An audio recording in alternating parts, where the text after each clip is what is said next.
Welcome to Conversations with Zaki Baruti. We want to, like always, send out a shout out to important people in our community. First of all, I want to shout out to my family, as well as a special shout out to Reverend Rice and the New Life Evangelistic Center for the kind of work that they're doing around the issue of homelessness. And a shout out to some of my partners that's out there, J.B. Bond, Willie Jackson, and Kami White. So we also encourage you to tell your friends that Conversations with Zaki Baruti is on. To that end, we're going to have a very interesting evening. We have a dynamic personality that's in the studio with us. And I'd like to introduce to the thousands and thousands of people who are listening to the program, my good friend and comrade, Freeman Bosley Jr. How you doing there, sir? I'm doing just fine, and hello to the listening audience. We want to welcome you to our program, and we want to just delve into the issues of the day. Number one, most times when we have guests on, we always like for people to know a little bit about them, their background and what have you. And of course, you have made history. You're a history maker, and as being the first Black elected mayor of the city of St. Louis. But give us a little background of who Freeman Bosley Jr. is, and some information that you'll share with everybody. Well, first, I live in North St. Louis, born, raised, still there, been there all my life. Educated in St. Louis public schools, went to Farragut Grade School, Central High School, attended St. Louis University where I received degrees in political science, urban affairs. Went on to law school and graduated from law school, passed the bar, been practicing law. And then I started my political career when I ran for clerk of the circuit court. Remember that? Long time ago, 1982. And so that was your first political activity? I mean, in terms of seeking office? Right. Okay. Citywide office, ran for that. I was 28 years old. And we got elected to that, served in that for about 11 years. I then became the committeeman of the 3rd Ward. I ran for that, became the chairman of the Democratic Party in St. Louis. And then from there, I began to parlay and put my plans together to run for mayor. And so in 1993, we were successful with the first run for being African-American mayor of the city of St. Louis. Reflections on that experience as the top administrator for the city of St. Louis. Yeah. Well, it's a hard job, and it will take all you've got, as much time as you've got. That office will take it all, so you have to kind of try to carve out a little something for your family, else that time will get away from you. But I think it was the greatest honor that I've ever had. And when I reflect back on it, it still is like yesterday for me.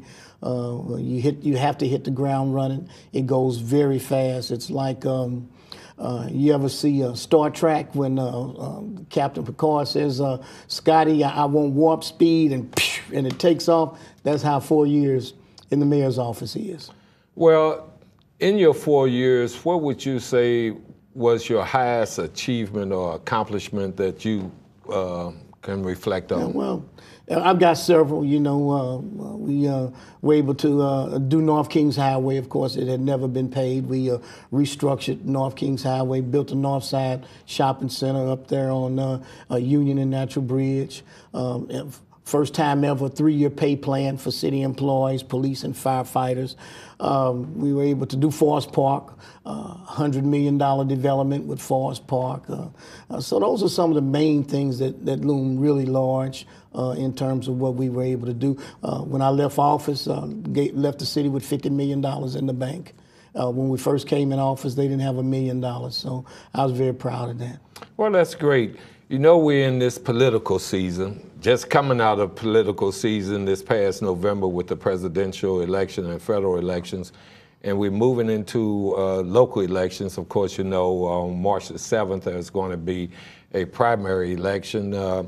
We want to like to kind of get your reflections, first of all, on the issue of voting. At the last mayoral election, voter turnout was relatively light. Why do you think people are not turning out to the degree that they need to turn out as if they were voting in the federal election? And because of the low voter turnout, what would be your recommendations to help increase the turnout? Yeah, I think in about 2013 we had about 23, 20, maybe 25% of the registered voters. It's about 170,000 registered voters in the city of St. Louis. It's at 190,000. I just recently checked. You did? Yes. Okay, so then it's back up then. Right. Okay, back up since the general election. But you only got about 370,000 people in the city. Okay. So for 190,000 to be registered, you have one of the highest voter registration percentages in the area. I mean, that's like almost 90%. You hear what I'm saying? Right. So we don't have a problem with voter registration. It's a problem with voter participation.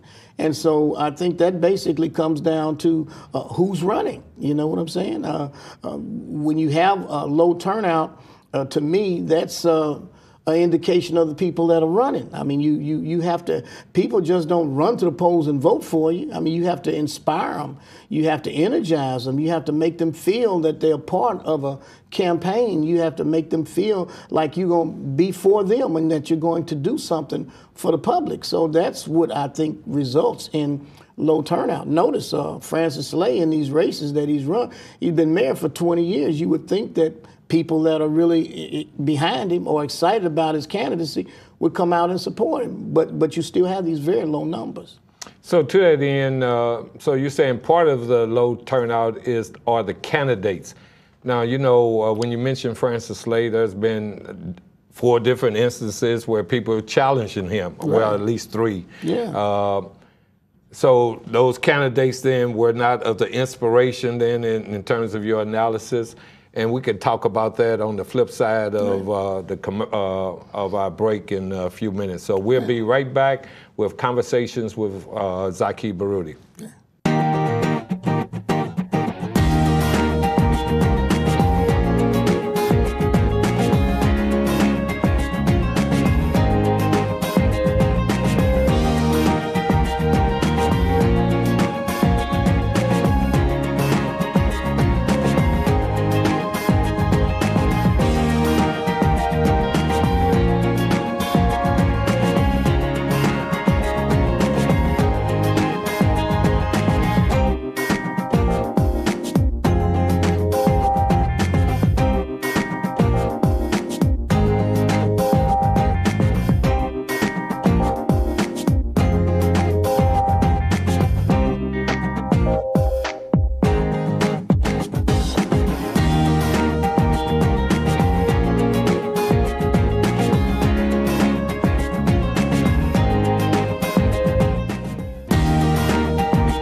but you're also my brother. Kiss my shoulder, you can lean on me.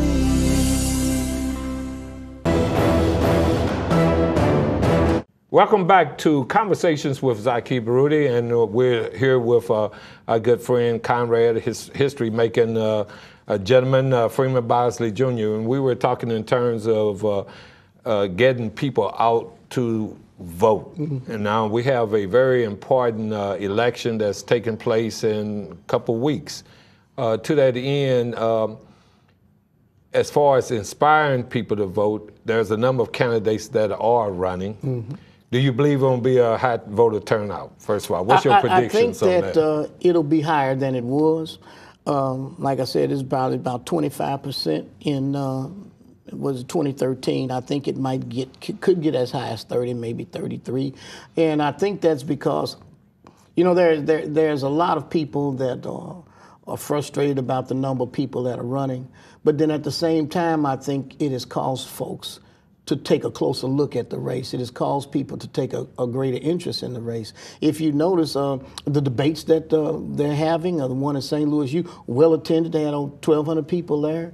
Had a big debate over at Harris Stowe among the students. Great turnout there. It was a debate over at the Omega Center over on Natural Bridge and Goodfellow. Great turnout there. Standing room only. So we didn't have that in 2013. So I think that even though we have this frustration and this disappointment with all the people that's running, people are still interested or more interested than they were in 2013. And we're speaking of the frustration, and that's especially around the candidates that's within the Democratic Party. Yes. That you have as many candidates, but you also have several other political parties where they also will be having Republicans and the Green Party. Yes. Republicans and the Green Party.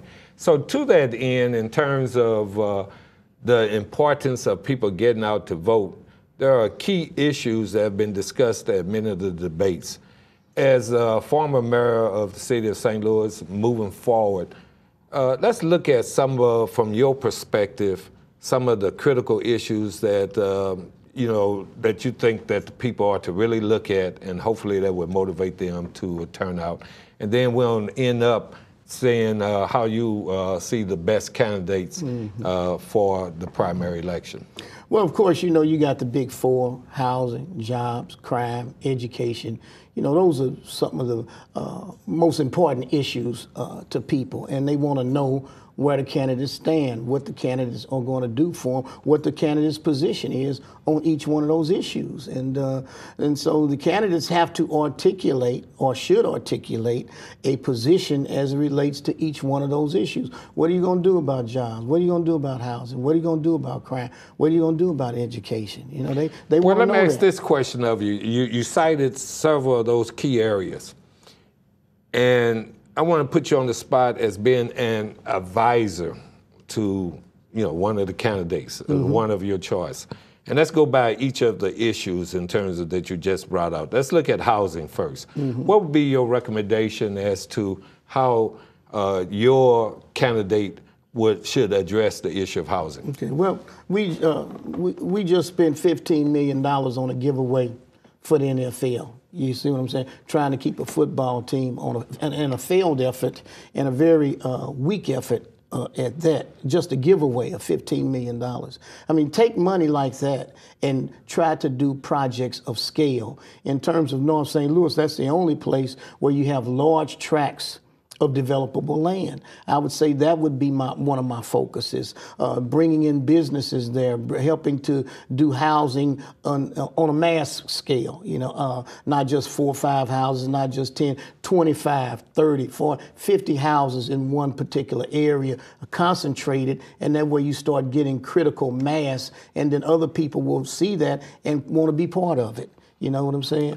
So as an extension of that, we're here at the New Life Evangelistic Center. There has been a shelter for the homeless, and that kind of ties into housing. How would you also address the homeless issue? Yeah. Well, first, we have got to say that Larry Rice has done more from a homeless standpoint and helping homeless people for the last, 20 years than anybody else, bar none. He owns that. And they have, the city has done a poor job in responding to him. He's held this place down here on Locust. He's held it down for 20 years, trying to provide a place for people who didn't have a place to go. So now what they want to do is go and concentrate more homeless people on top of homeless people in a situation where we know best practices say concentrating the homeless in one area does not work. The Federal Housing and Urban Development Corporation has come out with proposals and policies that state you decentralize homeless people. You make them part of the community. The city has ignored that and continues to go down this road of, well, it's a bad road. I really believe so. Another critical issue, crime. You know, most recently we have had two highly profiled incidents of violence in our community where a 12-year-old had been kidnapped on the way to school and assaulted and found in a vacant building. Then we had a young lady who had been shot and murdered with assault weapons. What would be your advice to your candidate on the issue of crime? Well, first of all, I know people don't want to hear this, but you could put a police officer on every corner and you couldn't solve the crime problem. Crime is a community problem. We have got to come together as a community. Yes, I'm tough on crime. Yeah, we have to have police. But in terms of people in the neighborhoods and the communities, they have got to be involved. Take James Clark and Better Family Life. They have what you call a de-escalation center, where if they hear about somebody that has a problem with somebody else, they'll go and get those two people, put them in a room and say, look, what is the problem? We got to stop it. You know, they have been able to prevent homicide. And on that note, we will continue discussions of the critical issues impacting us on the flip side of the break. We were kicked out and left to live on the streets. I called the hotline, which St. Louis City has this wonderful hotline to call, and I kept getting the word that, sorry, no vacancies, nothing available, nothing available. And I called day and night. There's a lot of people that are homeless, you know, might be struggling with health issues, and, you know, it's a lot better for us to have somewhere to go to be, you know, comfortable. I really wish that this place would not shut down, because it is the only place that is available for people to go. I know the city says that there's other places, but I know for a fact that when you call the housing resource line, they just don't have anything available 98% of the time. Most of us are 1 to 2 paychecks from being right here, right at the place that God has put it on your heart to allow people to come. And I've been fed bodily, but more than that, my soul has been nourished. My mind has been nourished with the Word of God and the Word of the Lord. And I have a renewed hope, a renewed vision that I don't know why God put me here, but He put me here, and I'm learning, and I'm able to help other people. Really would appreciate if this place got left open, because I'll tell you, there isn't no place better than coming here and living, because I felt so blessed by having people who love me and care for me and worry about the things that I do and what happens to me. I didn't have that out in the outside world. I've got it here.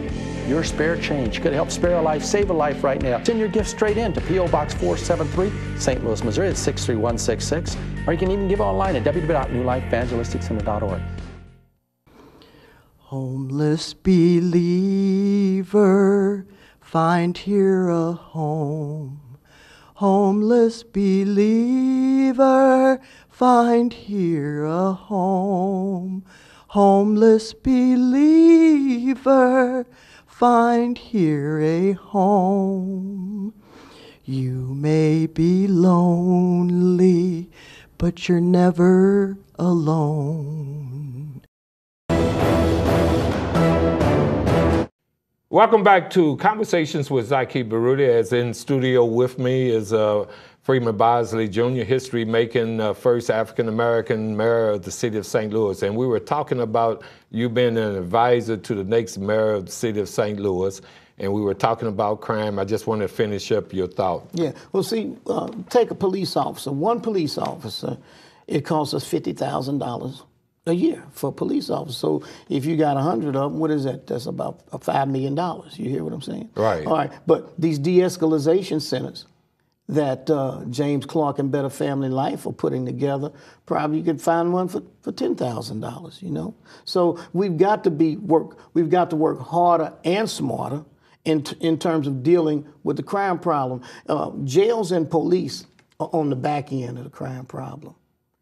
Crime prevention is on the front end. That's where we got to be. We've got to be on the front end of the crime problem, and we just can't blame the police. And we've got to be involved in ourselves, because this is our community. We're part of this community, and we're the ones that know the people. We're the ones that know what's going on.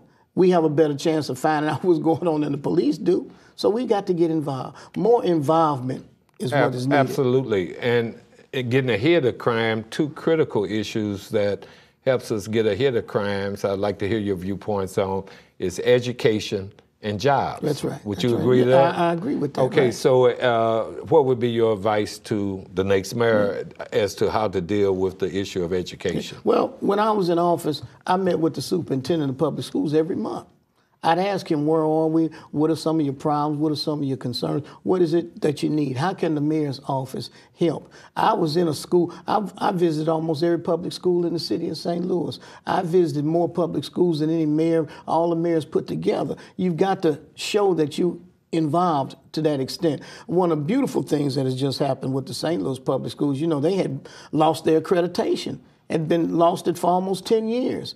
As a result of Richard Gaines' involvement, working closely with the superintendent, we got that accreditation back. And look what they've been able to do. We have a gifted school at Columbia School on St. Louis Avenue. You see what I'm saying? So they are hard at work in terms of trying to bring that public school back. And that's great. Quickly, jobs. Okay, in terms of jobs, you know, you have to make sure that, particularly from a public standpoint, whenever there's public work going on, we have to do what we can to ensure that minorities and people in our community get a chance to participate. That's why we have goals. That's why we have the mayor's executive order, 25% minorities, 5% women. We got big projects. MSD is spending $4.5 billion. NGA is spending $2 billion. That's $6.5 billion. We got projects going on all over the place, but no minority participation. And I'm not going to say no, but very little. You see what I'm saying? Because we need our fair share. Absolutely. And being taxpayers. Right. That's right. Absolutely. And so by enforcing that, you make sure that people who are taxpayers, people who live in the city, have an equal opportunity to participate. And then also actively go out and recruit businesses. See, that's what I would do. That's what I did. Go out and actively recruit business. You just don't say we're open for business, who will come. You have to act. It's just like a prospector. You just got to go out panning for gold every day. So with that said, the most critical question for today, of all the candidates, and we'll just look at the Democratic primary, because normally whoever wins the Democratic primary normally becomes the mayor. Who would you recommend to everybody that's listening out here in TV land for the next mayor of the city of St. Louis? So you don't put me on the spot. I'm going to put you on the spot. Well, okay, let me have a disclaimer. I like Louis Reed. You know, I've always supported Louis Reed. I supported him the first time he ran for president of the Board of Aldermen. I supported him the second time. I supported him when he ran for mayor. And for that same reason, I'm still staying with Louis Reed, because one, he is the only one that had the guts to run against Francis Slay in 2013. None of these other people took him on. Now that the mayor's not running, everybody wants to be the mayor. You see, like this is Black History Month. Dr. King said the ultimate measure of a man is not where he is at a time of comfort and convenience, but where does he stand at a time of challenge and controversy? Louis Reed stood for that challenge. He stood for the controversy. That's why I support him. And in that spirit, we'll continue this dialogue on the flip side of the break. Okay. Never underestimate the power of prayer. Jesus tells us in John 14, verses 12 through 14, I tell you the truth. Anyone who has faith in me will do what I have been doing. He will do even greater things than these, because I am going to the Father. And I will do whatever you ask in my name, so that the Son may bring glory to the Father. You may ask me for anything in my name. I will do it. Ask, believe, and watch the miraculous unfold. God is a God of miracles. He has your miracle just waiting for you. Now is the time to pray. And as you're praying, please remember New Life Evangelistic Center and its daily work among the hurting, the hungry, and the homeless. Remember the Bible, ask and it shall be given to you. Seek and you will find. Knock and it shall be opened to you.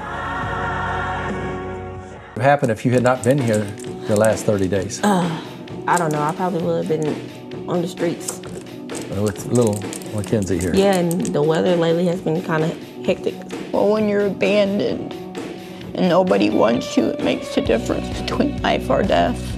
You can get robbed, you know, killed, and and everybody just doesn't want you there, you know. If you're trying to find just a place to sit, they run you off. It's not right, is it? No, it's not right at all. I mean, because we're not, you know, just because you close down a homeless center doesn't mean the homeless are going to go anywhere. I thank God for all of you that are praying and caring and sharing with us here at the New Life Evangelistic Center at this time. And Jesus said, let your light so shine before men and women, they might see your good works and glorify our Father who is in heaven. There's so many people that continue to come day by day to us here at New Life Evangelistic Center. So many hurting, homeless men, women, and children. And I thank God that we're able to help them through the love of Jesus. Welcome back to Conversations with Zaki Baruti, and in studio with me is the first African elected mayor of the city of St. Louis, and you were advocating or letting the public know that your choice for a mayor is St. Louis President of the Board of Aldermen, Louis Reed. Anything else you want to add to your let's just look at it out of all the people that are running. You know, He's experienced with running citywide. Several of them have run citywide. Only one that has won really has been Tashara Jones, but she's in her first term as the treasurer, and I wish her well. But I think that Louis is the only one that's had 8 years of experience at that Board of Estimate and Apportionment. He's had and that's a key component of the city. Right. And there's 3 people that's part of that Board of Estimates and the mayor, the comptroller, and the president of the Board of Aldermen. They meet once a week and they deal with the chief financial matters involving the city. So Louis has shown that he's capable of doing that. He's done that for 8 years. He's been the president of the Board of Aldermen for 8 years. He's worked with the members of the Board of Aldermen. He's introduced legislation. He's also helped to pass legislation. So that means he's able to put 15 votes together. You see what I'm saying? And that is the type of those are the type of qualities. Plus, he's got the most money of all of the other candidates except for Lyda Crewson. So with that said, then, in terms of making that happen, a key component would be the turnout of voters. Again, what would be your word to people as it relates to coming out to vote? I would say to people, I look at the situation. I know you're frustrated. I know you're disappointed. I know some of you probably even mad about it. But let's still, with all of that, let's take that energy and direct it into this election. Take that energy and direct it behind one particular candidate. And take that energy and come out and support Louis Reed. Louis Reed is what we need. And again, when is the election taking place? March the 7th. March the 7th. Yes. But what if it rains? What if it snows? Well, I used to have a phrase, regardless of the weather, we'll still get together. You hear what I'm saying? So regardless of the weather, we still go. You know, regardless of the weather, you still go to the club. Regardless of the weather, you still go to the beauty shop. Regardless of the weather, you still go to the barber shop. Treat it the same way. Make this the same type of priority. That should be, in fact, in our community, I would say we should have at least 80% voter turnout, irregardless as to who you vote. You need to come and exercise that right. Well, you've been listening to Conversations with Zaki Baruti and have been really informed by our good friend, Freeman Bosley Jr. Stay tuned for our program for next week, or tune in next week for Conversations with Zaki Baruti.